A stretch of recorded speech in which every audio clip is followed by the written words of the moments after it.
Ibu jamaah salat subuh insyaallah sama-sama dirahmati Allah Subhanahu wa taala.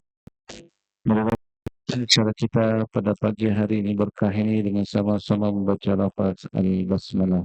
Bismillahirrahmanirrahim.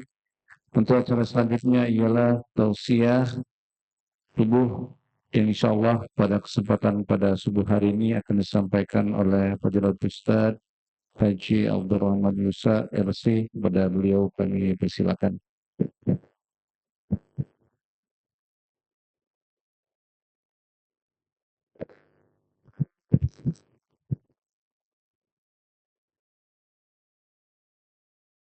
A'udzubillahi minasyaitonir rajim. Bismillahirrahmanirrahim. Assalamualaikum warahmatullahi wabarakatuh.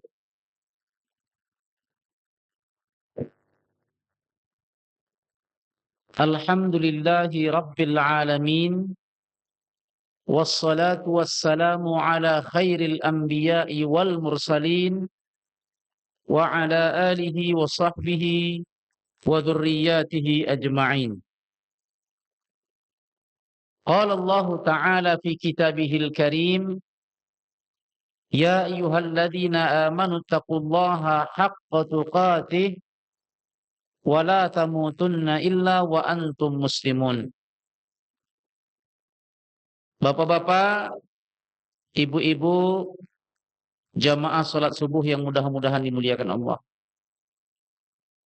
Pertama-tama, alhamdulillah kita bersyukur kepada Allah Subhanahu wa taala masih diberikan oleh Allah nikmat yang banyak. Kesehatan, kesempatan, waktu luang, dan nikmat-nikmat yang lainnya, terutama nikmat majelis ilmu. Semoga bapak-bapak, ibu-ibu senantiasa dirahmati dan dimuliakan oleh Allah Subhanahu wa taala. Amin ya rabbal alamin.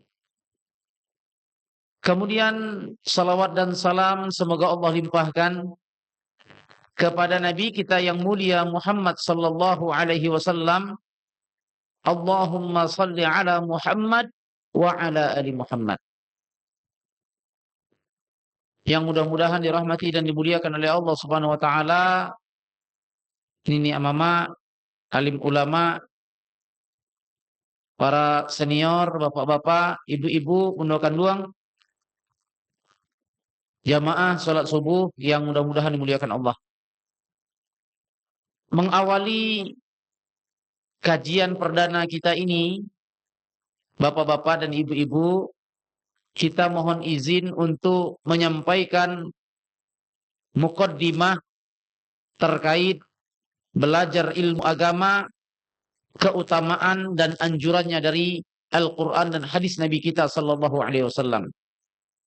Dan kemudian insya Allah, kalau seandainya Allah merahmati kita semua, dan semoga Allah mudahkan, mudah-mudahan untuk waktu-waktu berikutnya, pada pertemuan berikutnya, kita insya Allah akan memilih modul kajian, baik itu kajian ilmu tauhid ataupun kajian kitab hadis dengan referensi bukunya para ulama, insya Allah. Akan tetapi bapak-bapak dan ibu-ibu, kami mohon izin untuk menyampaikan muqaddimah pada pertemuan perdana kita, yaitu keutamaan belajar ilmu agama, anjurannya dalam Al-Quran dan hadis, yang mudah-mudahan Allah mudahkan kita semua. Di dalam Al-Quran, Allah Subhanahu wa ta'ala menyebutkan tentang keutamaan dan kemuliaan belajar ilmu agama. Allah berfirman, yarfa'illahu alladhina amanu minkum walladhina utul ilma darajat. Pertama, Allah akan memberikan kemuliaan serta kedudukan yang tinggi bagi mereka yang beriman dan belajar ilmu agama. Kami mohon izin, bapak-bapak, ibu-ibu, sedikit kita membuka lembaran sejarah tentang biografi kota Mekah sebelum diturunkan Al-Quran dan sebelum diutusnya Nabi Sallallahu Alaihi Wasallam. Yo sabana buruk keadaannya Bapak Ibu sekalian. Keadaannya buruk sekali. Di kota Mekah sebelum Nabi diutus, sebelum Al-Quran diturunkan,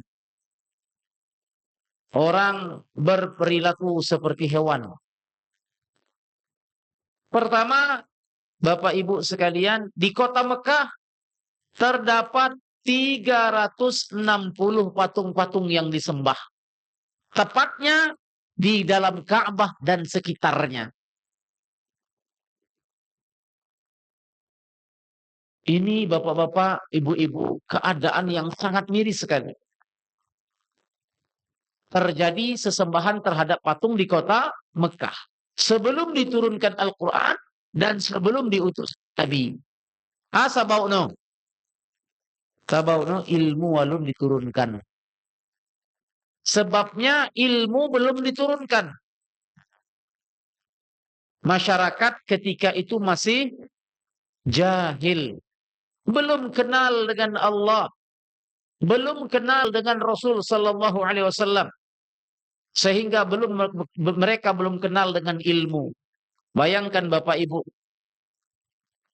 Mereka menyembah kepada benda mati. Ma la yasma' wa la yubsir. Yang dikatakan oleh Allah dalam Al-Quran surat Ibrahim.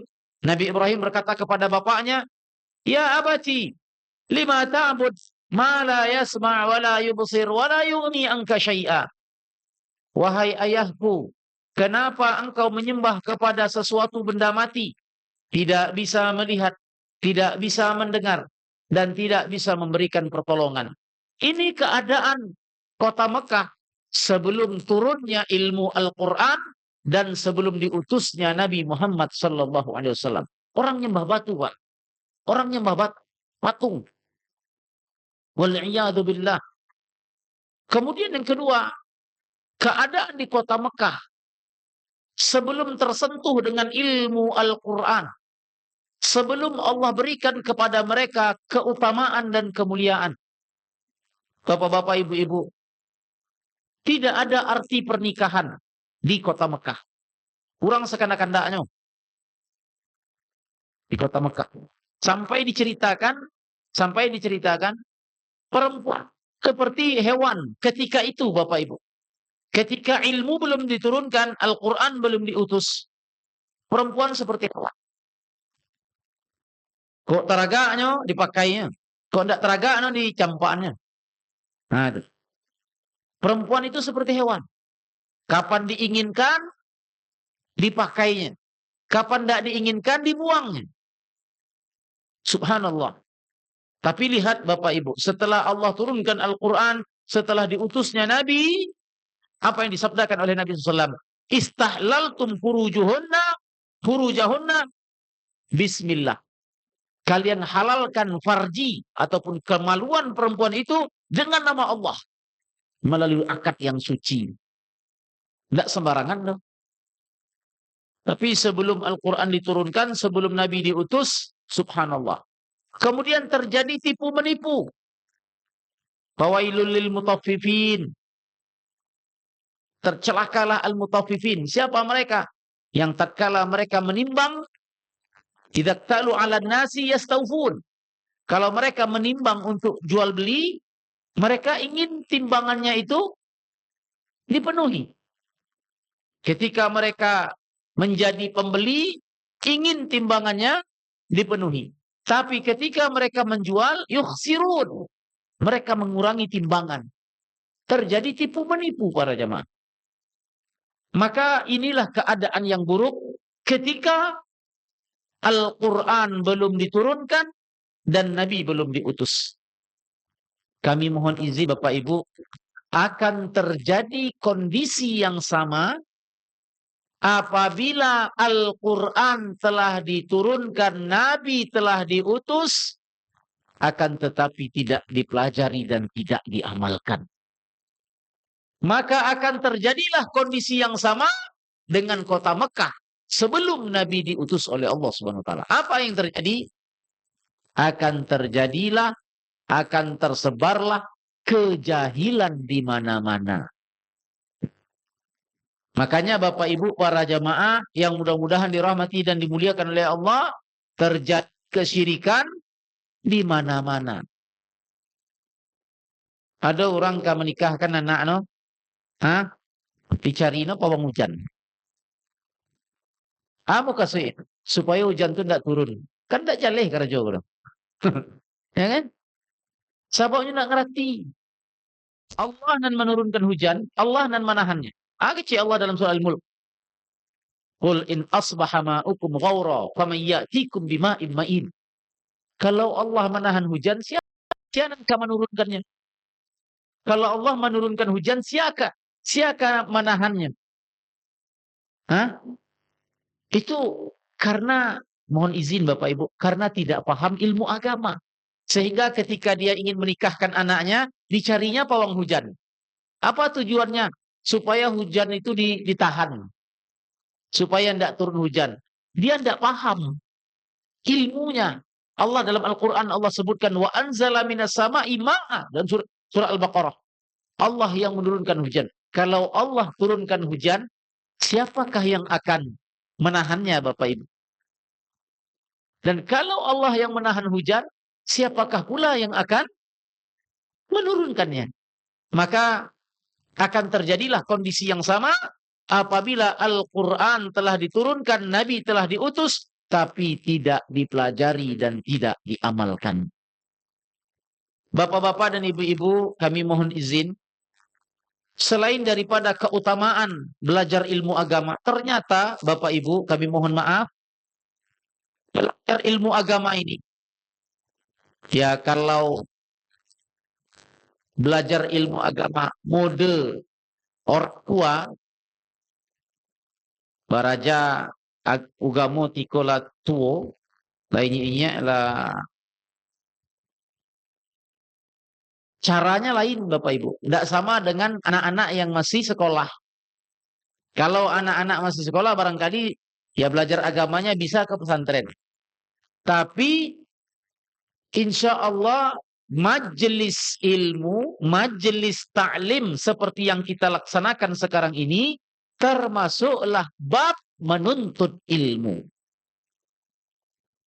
Dan terdapat keutamaan. Kecek Nabi sallallahu alaihi wasallam. Kata Rasulullah SAW dari Anas bin Malik, "Idza marartum bi riyadil jannah." Kata Rasulullah dengan hadis yang sahih, riwayat Imam Turmidi. Kalau kalian melewati taman sorga, hendaklah kalian mampir. Para sahabat bertanya, ya Rasulullah, qalu ya Rasulullah, ma riyadul jannah. Apa itu? Apa yang dimaksud dengan taman sorga? Maka Rasulullah bersabda sallallahu hilaqud dzikri, majlis ilmu. Maka ini merupakan keutamaan yang disebutkan oleh Nabi sallallahu alaihi wasallam. Selain daripada itu Bapak Ibu, orang yang belajar ilmu agama akan diberikan oleh Allah kemudahan untuk masuk surga. Dalam kitab Arba'in Nawawi Rasulullah bersabda sallallahu, "Man salaka tariqan yaltamisu fihi ilman, sahhalallahu lahu bihi tariqan ilal jannah." Kata Rasulullah, siapa yang menapaki suatu jalan untuk belajar ilmu agama, maka Allah akan mudahkan baginya untuk menuju pintu surga. Makanya bapak-bapak dan ibu-ibu para jamaah sekalian, ini merupakan jalan menuju kemuliaan. Sianan beraja agama, sianan beraja agama Islam, Allah mudahkan ini masuk surga. Siapa yang menapaki suatu jalan untuk belajar ilmu agama, sahhalallahu lahu bihi tariqan ilal jannah. Allah mudahkan ia masuk surga. Dan justru bapak-bapak dan ibu-ibu, ya kalau kita tidak belajar ilmu agama, akan terjadi beberapa kerusakan. Pertama, kerusakan dalam masalah pemahaman agama. Kedua, kerusakan dalam masalah ibadah. Sebab perkataan Muaz bin Jabal, semoga Allah meridhai beliau, al-ilmu imamul amal wal amalu tabi'uhu. Kata Imam Muaz bin Jabal, ilmu itu adalah yang menuntun amalan. Kok dituntun dah ilmu amalan wa, insya Allah tidak salah. Ilmu itu yang menuntun amalan. Al-ilmu imamul amal. Kemudian disebutkan oleh Muaz bin Jabal radhiyallahu anhu, wal amalu tabi'uhu. Sedangkan amalan itu yang dituntun oleh ilmu, yang mengikut kepada ilmu. Kalau para ulama menyebutkan yang tidak belajar ilmu agama, maka akan mendapatkan dosa. Kenapa? Karena belajar ilmu agama adalah kewajiban setiap muslim. Hadisnya telah sering kita dengar ya. Lacok kita dengar. Lima kita dengar talabul ilmi fardhatun ala kulli muslim. Itu betul hadis itu. Belajar ilmu agama kewajiban setiap muslim. Yang namanya wajib, kecek para ulama, ma yuthabu fa'iluh wa yu'aqabu tariku. Yaitu apabila dikerjakan berpahala, apabila ditinggalkan berdosa. Jadi termasuklah kewajiban setiap muslim adalah belajar ilmu agama. Nah, bapak-bapak dan ibu-ibu para hadirin jamaah sekalian yang mudah-mudahan dirahmati serta dimuliakan oleh Allah Subhanahu wa taala. Ini beberapa keutamaan dan kemuliaan yang disebutkan oleh Allah Subhanahu wa taala dalam Al-Qur'an ataupun dalam hadis Nabi. Kemudian ada beberapa hadis yang lain. Ada beberapa hadis yang lain yang menyebutkan tentang keutamaan belajar ilmu agama. Ada sampai hadis yang dikeluarkan oleh Imam Muslim. Dan itu berkenaan dengan majelis ilmu, majelis ta'lim. Kecek Rasulullah SAW, majtama'a qaumun fi baitin min buyutillah. Tidaklah sekelompok manusia berkumpul di salah satu rumah Allah. Yatluna kitab Allah. Mereka membaca Al-Quran. Maksudnya mereka belajar Al-Quran. Disampaikan Al-Quran, kemudian dipelajari, kemudian diamalkan. Majlis ta'lim. Yatluna kitab Allah. Wa yatadarasunahu fima bainahum. Mereka mempelajari kitab Allah, yaitu Al-Quran. Bermajlis. Maka Rasulullah sebutkan 4 keutamaan. Pertama kata beliau, illa nazalat alaihim as-sakinah. Maka yang belajar ilmu agama di rumah Allah, Allah akan menjadikan hatinya tenang. Allah akan jadikan hatinya tenang, sakinah. Bapak-bapak, ibu-ibu, kalau hati wak diisi oleh dunia saya, penganawak dunia saya, penganawak pitih ke pitih saya, atau salah, tidak tenang hati itu. Kalau seandainya jo pitih wak tenang, hati wak tenang, orun, ini lebih tenang pada wak. Sebab pitihnya lebih banyak pada wak lain. Dalam riwayat disebutkan orun itu, ya, kunci gudang emasnya tidak bisa dipikul oleh seorang yang dewasa. Kunci gudang amehnya, bukan amehnya, bukan amehnya, tapi kunci gudang amehnya. Kunci gudang isino ameh.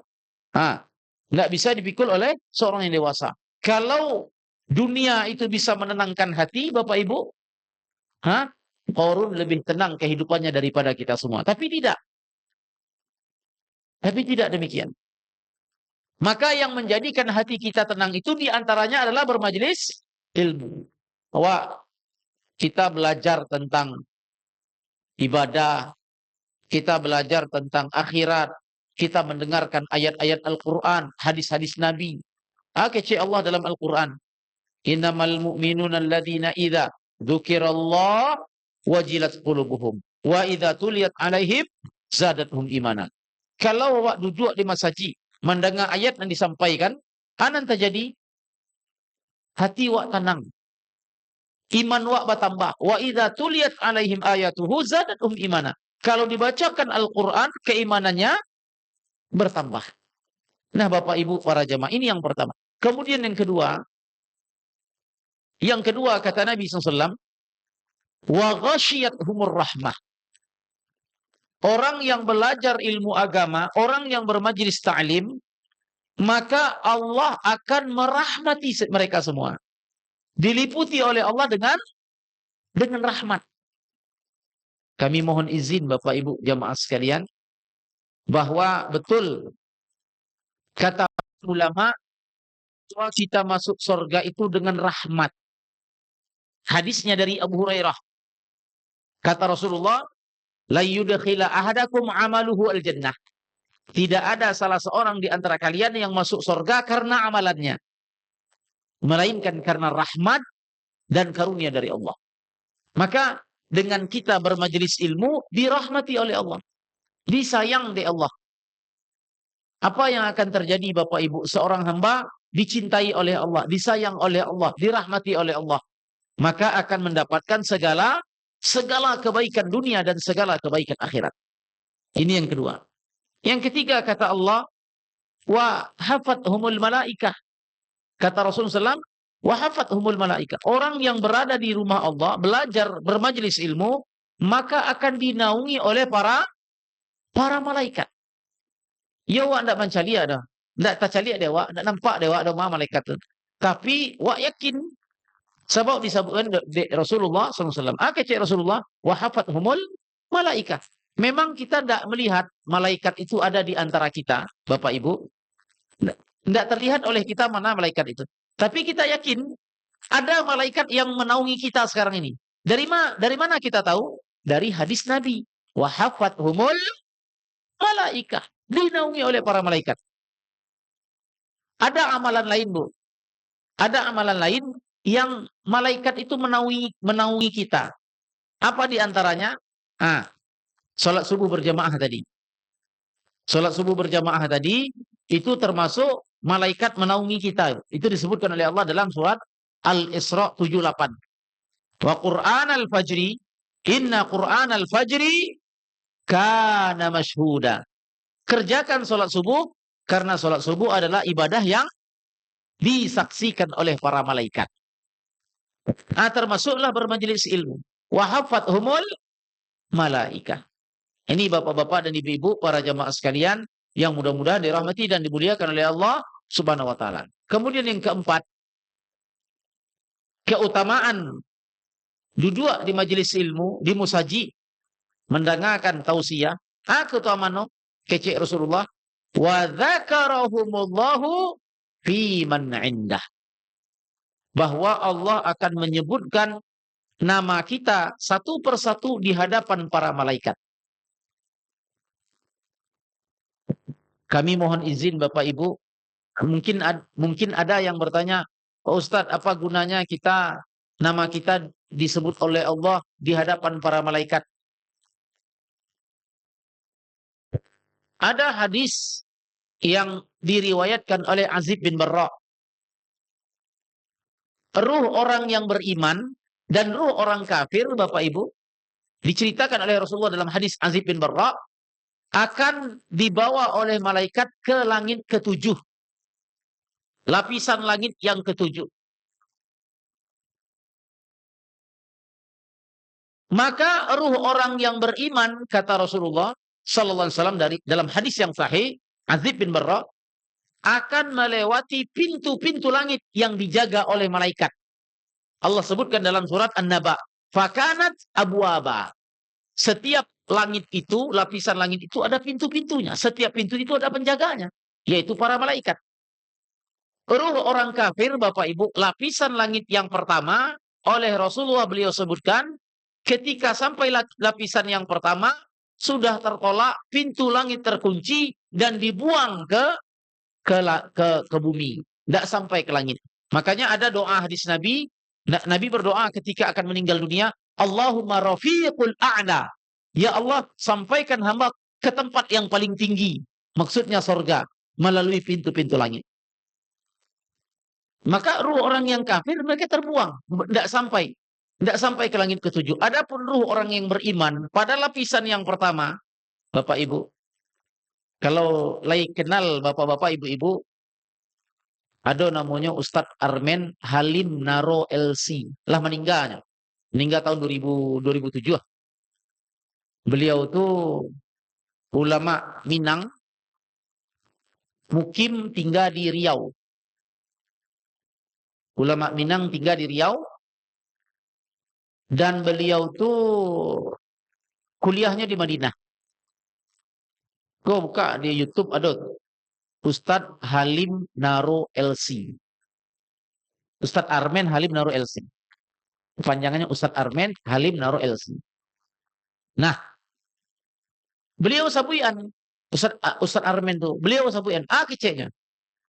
Ketika nama kita disebut oleh Allah di tiap majelis ilmu, maka disebut oleh Allah di hadapan para malaikat, maka malaikat-malaikat penjaga pintu-pintu langit akan kenal dengan kita, Bapak Ibu. Nanti ketika kita meninggal dunia, baru dicabut ruh kita sakratul maut, kemudian ruh kita itu akan dibawa ke langit ketujuh. Sampai pada lapisan pintu langit yang pertama, penjaga pintu langit akan mengatakan, kata Ustadz Armen, ruh siapa bersama Anda? Maka akan dijawab oleh malaikat, saya bersama ruh Fulan bin Fulan. Apa kata malaikat penjaga pintu langit pertama? Saya kenal dengan orang itu. Karena namanya disebut oleh Allah tiap subuh Sabtu disabui di Allah depan para malaikat. Saya kenal dengan orang itu. Akhirnya apa yang terjadi? Pintu langit tersebut terbuka. Seperti itulah sampai ke langit ketujuh. Dan orang yang rajin bermajelis taklim seperti ini dengan hadis yang sahih, bukan rekayasa, bukan dongeng, tapi berdasarkan kepada hadis Nabi Sallallahu Alaihi Wasallam, bahwa orang yang hadir di majelis ilmu, ya, rajin inyo bermajelis ta'lim, maka oleh para malaikat disabui oleh Allah tio inyo bermajelis ilmu. Wa dzakarahumullahu fiman indah. Disabui namanya oleh Allah di kalangan para malaikat. Sehingga Allah mudahkan ia untuk menembus langit ketujuh.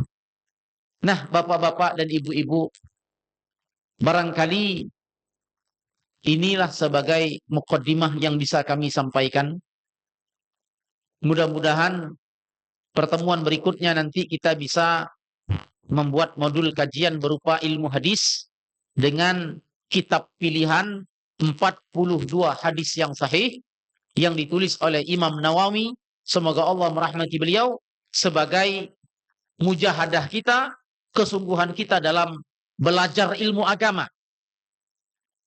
Imam Syafi'i rahimahullah, beliau mengatakan bahwa beliau belajar ilmu agama itu sampai meninggal dunia. Tidak ada batasan. Belajar ilmu agama itu tidak tabateh. Sampai meninggal. Para ulama mengatakan minal mahdi ilal lahdi. Belajar ilmu agama itu dari buaya sampai liang lahat. Sampai meninggal. Imam Syafi'i begitu. Jadi bapak-bapak, ibu-ibu, para jamaah, insya Allah pertemuan berikutnya kita akan membahas hadis 42 hadis pilihan yang terkandung dalam kitab Arba'in An-Nawawi ditulis oleh Imam Nawawi, seorang muhaddis. Bapak-bapak, ini yang bisa kami sampaikan. Kalau ada pertanyaan, sambil menunggu pertanyaan, bapak-bapak dan ibu, kami akan mengulas kembali sebagai kesimpulan pertemuan kita hari ini. Sambil itu kalau ada bertanya boleh dari bapak-bapak dan ibu-ibu. Yang pertama, bahwa belajar ilmu agama memiliki keutamaan dan kemuliaan. Di antaranya berdasarkan firman Allah yang mulia, keutamaan belajar ilmu agama, bahwa orang yang ilmu agama akan dimuliakan oleh Allah dengan diangkat oleh Allah derajatnya. Yarfa'illahu alladhina amanu minkum walladhina utul ilma darajat. Kemudian yang kedua, orang yang belajar agama akan Allah mudahkan untuk masuk surga. Dengan hadis, man salaka tariqan yaltamisu fihi ilman, sahalallahu lahu bihi tariqan ilal jannah. Orang yang menapaki suatu jalan untuk belajar ilmu agama, kita datang ke Masjid Al-Ikhlas dari rumah kita ini. Ada yang dekat, ada yang jauh. Dari rumah ke masjid dalam rangka belajar ilmu agama, maka kata Rasulullah, sahalallahu lahu bihi tariqan ilal jannah. Allah mudahkan baginya masuk surga. Kemudian kesimpulan yang ketiga, Bapak Ibu, bahwa belajar ilmu agama ini bukan hanya memiliki keutamaan, akan tetapi memiliki kewajiban. Talabul ilmi fardhatun ala kulli muslim. Sehingga ketika kita tidak belajar ilmu agama, ketika kita tidak paham ilmu salat, tidak paham ilmu puasa, tidak paham ilmu haji, tidak paham ilmu zakat, maka kita terkena dosanya.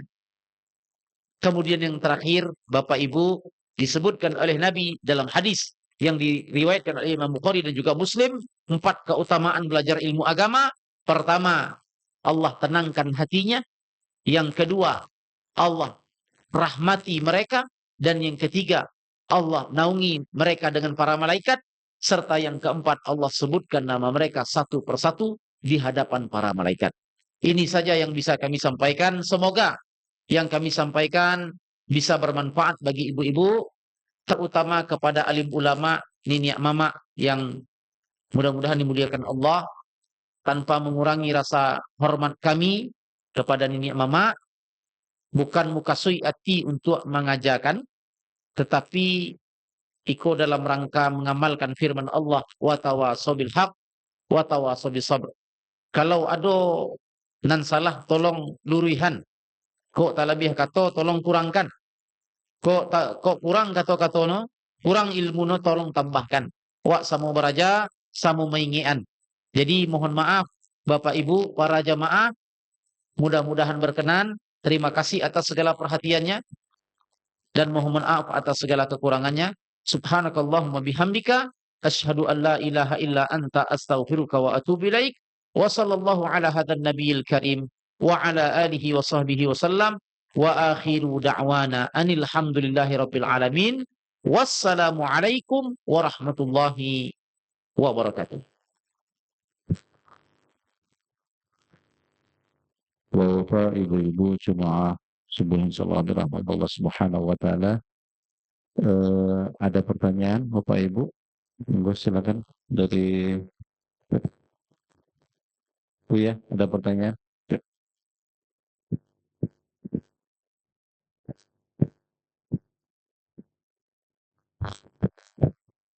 Assalamualaikum warahmatullahi wabarakatuh.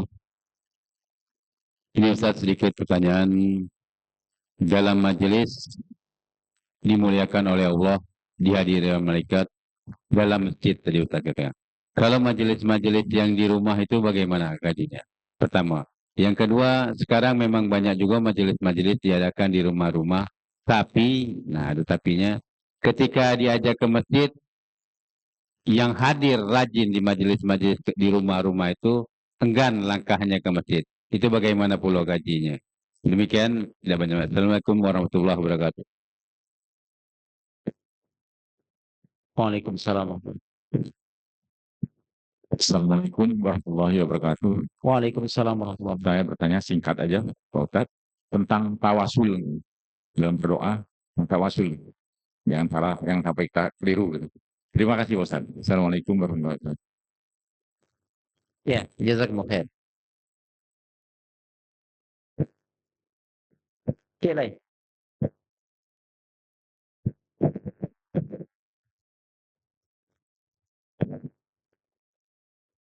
Bismillah, Assalamualaikum warahmatullahi wabarakatuh.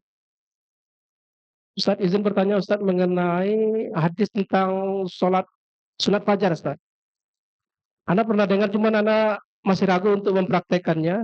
Bahwasanya kalau kita belum sunat fajar, terus kita mendapati imam sudah takbir di dalam masjid, Dan kita seandainya sudah selesai melaksanakan salat berjamaah bersama imam, sedangkan kita belum melaksanakan salat sunat fajar, kita bisa langsung mengerjakannya setelah selesai mengerjakan salat sunat salat subuh berjamaah tadi atau selesai salam. Bisa langsung tanpa menunggu masuknya waktu syuruk atau masuknya waktu awal duha. Bagaimana derajat hadis tersebut, Ustaz? Karena Anda masih ragu untuk mengamalkannya. Syukran, jazakallahu khairan.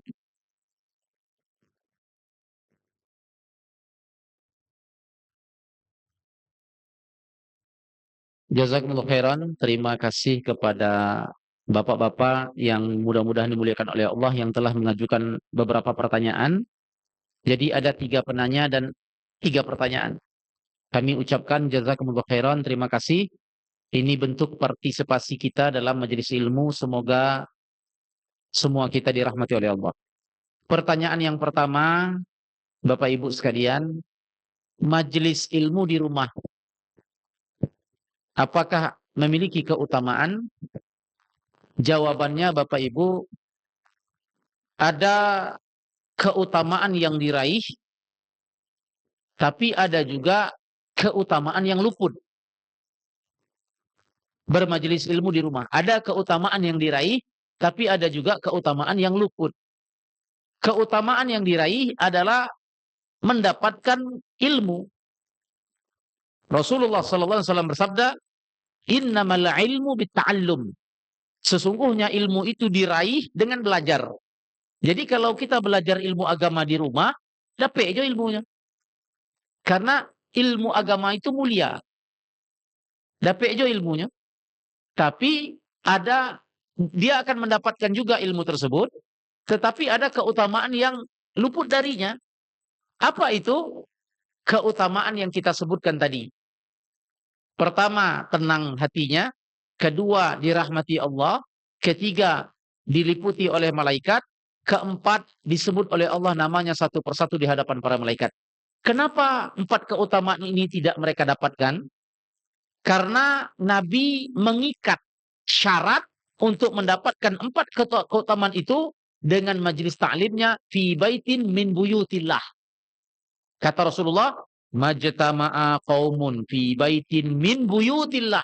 Tidaklah sekelompok kaum berkumpul di salah satu rumah Allah. Nah, jadi ini keutamaan yang tidak bisa diraih. Jadi kami mohon izin kepada jeruk makan jeruk, gak Ustadz bertanya kepada Ustadz. Barakallahu fiik Ustadz.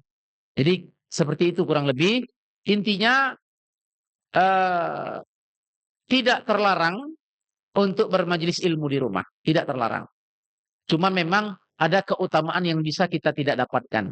Ini yang pertama. Kemudian yang kedua terkait tawasul. Kalau pertanyaan Bapak ini, mohon izin Pak, pertanyaan yang Bapak ajukan ini bisa satu materi pertemuan khusus bab tawasul. Karena di dalam kitab fikih, tawasul ini dia ada bab khusus, bab tawasul. Jadi penjelasannya rinci dan panjang sekali. Cuma kami mohon izin kepada orang tua kami yang bertanya, sebagai tanggung jawab kami untuk menjawab pertanyaan ini, dan kita ringkaskan beberapa kesimpulan inti. Tapi kalau seandainya mau dibahas secara tuntas, nanti insya Allah bisa dengan kitabnya. Cuma ini beberapa kesimpulan inti.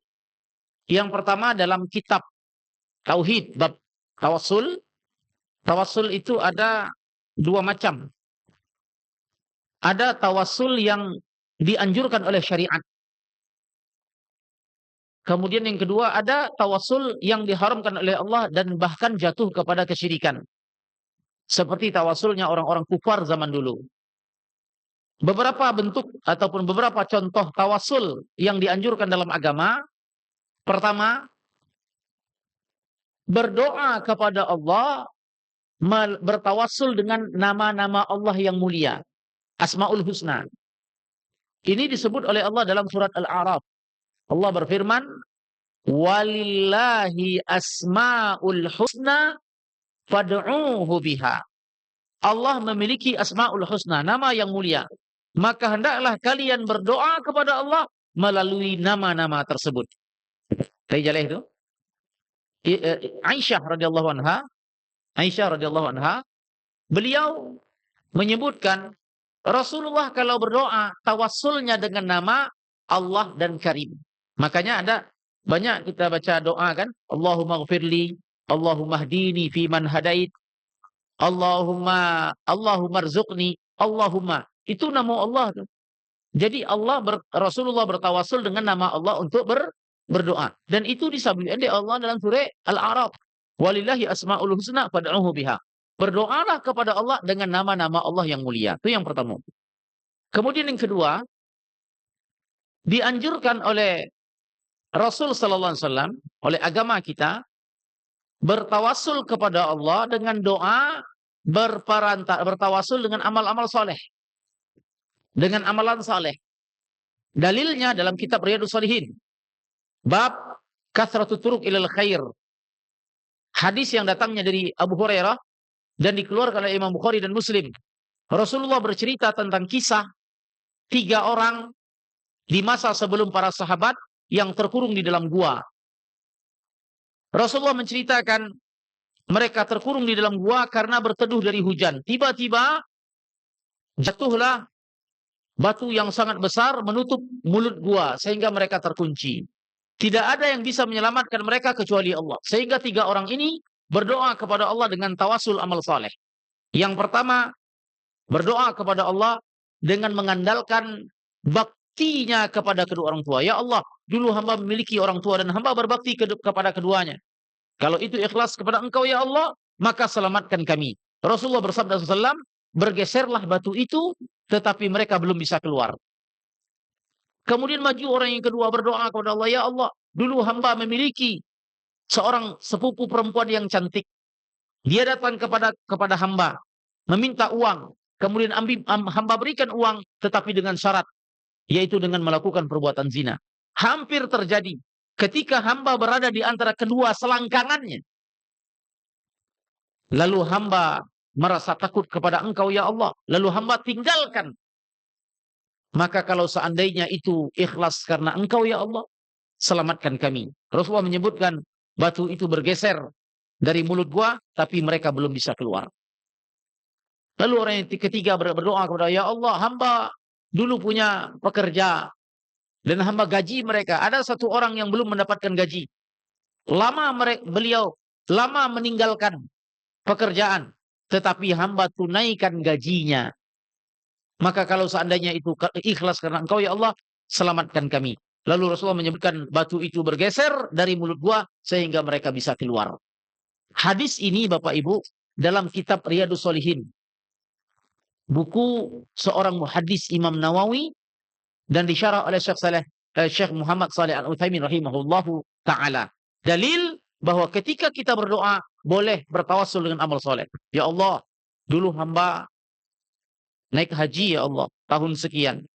Kalau haji itu mabrur, Engkau terima ya Allah, tolong rahmati hamba, ampuni dosa hamba, masukkan hamba ke dalam surga. Boleh bertawassul dengan amalan yang soleh. Kemudian yang ketiga, bertawassul dengan orang yang soleh tapi orangnya masih hidup. Ya, bertawassul dengan orang yang soleh tapi orangnya masih hidup dan tidak boleh dikhususkan. Misalkan kita minta doa sama tetangga kita. Ada tetangga kita rajin ke masjid, Bu. Kita bisiin, Pak, tolong nanti kalau berdoa kepada Allah, titip doakan saya supaya diampuni oleh Allah dosa saya. Boleh seperti itu? Boleh. Orangnya masih hidup, ada di depan kita. Boleh. Dalilnya mana? Umar bin Khattab radhiyallahu anhu, beliau menceritakan, pernah terjadi paceklik, hujan tidak turun-turun, kekeringan. Maka Rasulullah masih hidup, kami datang kepada Rasulullah. Lalu kami meminta doa dari Rasulullah agar Allah turunkan hujan. Lalu Rasulullah berdoa, kemudian Allah turunkan hujan. Ketika Umar bin Khattab menjabat sebagai khalifah, Rasulullah sudah meninggal dunia, maka beliau menceritakan lagi. Terjadi lagi paceklik, tapi Rasulullah sudah meninggal. Maka kami mendatangi Abbas, pamannya Rasulullah, agar beliau berdoa agar Allah turunkan hujan. Lalu beliau berdoa kepada Allah, maka Allah turunkan hujan. Pertanyaannya, kenapa Rasulullah tidak datang ke kuburan Nabi? Karena tidak boleh bertawassul kepada orang yang sudah mati. Kami mohon izin, Bu. Kalau secara akal, tidak mungkin minta doa aja orang mati. Orang mati itu idza matal insan in qata'a amaluhu illa min salasa. Orang telah meninggal terputus pahalanya. Terputus pahalanya, enggak bisa lagi beramal. Pahalanya lah putih kecuali tiga saja. Sedekah jariah, ilmu yang bermanfaat, doa anak yang soleh. Inyo na doa kan. Allahumma ighfir lahum warhamhum wa'afihim wa'fu anhum. Allahumma ighfir lahu. Wa tiko salat jenazah anak nak baca Allahumma ighfir lahu warhamhu wa'afi wa'fu anhum. Jadi kalau ada orang minta doa aja orang meninggal, aku tabalia kau. Tabalia doanya, tabalia akalnya. Nah, salah tu, Man. Jadi tidak tepat ya, mohon maaf Bapak Ibu, tidak tepat kalau kita minta doa kepada orang yang sudah meninggal. Yang tepatnya kita mendoakan orang yang sudah meninggal. Ya, jadi itulah tawassul yang dibenarkan. 3, di antaranya 3 ya. 1, berdoa dengan nama Allah dengan dalil yang sudah kita sebutkan. 2, berdoa dengan amalan soleh dengan dalil yang telah kita sebutkan. 3, berdoa, minta doa kepada orang yang masih hidup dengan dalil yang telah kita sebutkan. Tetapi tidak boleh pengkhususan. Tidak boleh. Pengkhususan itu apa maksudnya? Apa maksudnya? Misalkan kita mengkhususkan fulan bin fulan ini doanya mustajab. Kalau minta doa, mintalah sama si fulan. Tidak boleh nih. Tidak boleh itu. Kita minta doa kepada siapa? Saya kan di Indonesia ini kan banyak taklid, Bu ya. Kalau lah pakai jubahnya, lah macik tasbihnya, lah macik Qurannya tiap hari. Kalau di orang Indonesia, aku ulama besar. Jadi doanya mustajab, minta doa dia. Tidak seperti itu. Tidak boleh mengkhususkan Bapak Ibu. Kenapa tidak boleh mengkhususkan? Karena Bapak-bapak dan Ibu-ibu, kalau mengkhususkan berarti ini sudah bersifat subjektif. Kita menganggap ini orang suci. Ada yang minta doa kepada saya. Kapan ketemu minta doa. Setiap ketemu minta doa. Saya takut orang ini mengkhususkan bahwa saya ini doanya mustajab. Sehingga saya netralisir. Pak, mohon maaf Pak ya. Doa orang tua Bapak lebih mustajab daripada saya. Karena dijamin oleh hadis Nabi SAW. Di antara doa yang mustajab tidak ditolak oleh Allah, doa orang tua kepada anak. Dalilnya hadis dari Abu Hurairah, riwayat Imam Bukhari Muslim, doanya dari ibu Juraij kepada anaknya Juraij.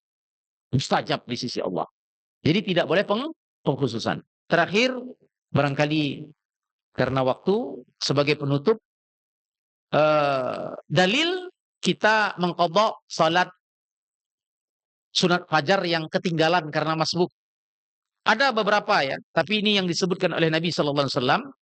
Hadisnya dari Qais Jad Sa'ad, yaitu dari kakeknya Sa'ad. Ketika beliau masbuk ya, kakeknya Sa'ad, beliau masbuk untuk melaksanakan sholat subuh sehingga ketinggalan sunat fajarnya. Hadis ini dikeluarkan oleh Imam Muslim. Ketika dia masbuk, ketinggalan sholat sunat fajarnya. Setelah sholat subuh, karena dia belum sholat sholat sunat fajar, maka kata kakeknya Sa'ad, beliau melaksanakan sholat sunat fajar setelah sholat subuh. Dia laksanakan sholat sunat fajar setelah sholat subuh. Rasulullah melihatnya. Tetapi Rasulullah tidak mengkritiknya. Rasulullah tidak melarang dan tidak menganjurkan. Kalau Bapak Ibu belajar ilmu hadis, maka ini disebut dengan sunnah takririyah. Sunnah itu ada 3, Pak. Ada sunnah yang dikerjakan Nabi, ada sunnah yang disebutkan Nabi, ada sunnah yang disetujui Nabi. Para ulama hadis mengatakan sunnah itu ma sadara anin Nabi qaulan au fi'lan au taqrira. Sunnah itu adalah segala yang bersumber dari Nabi, baik itu dalam bentuk perbuatan, ucapan, ataupun persetujuan. Maka hadis tentang atau sunnah tentang mengqadha salat sunnah fajar yang ketinggalan itu berdasarkan hadis yang dikeluarkan oleh Bukhari juga Imam Muslim dan Imam Al-Hakim dan beberapa ulama yang lain, bahwa kakeknya Sa'ad terlambat sholat subuh, lalu melaksanakan sholat sunat fajar setelah sholat subuh. Rasulullah melihatnya, tetapi beliau mendiamkannya, tidak melarang dan tidak mengkritik. Disebut dengan sunnah takririyah. Barangkali ini yang bisa kami sampaikan. Ada lagi? Ada lagi?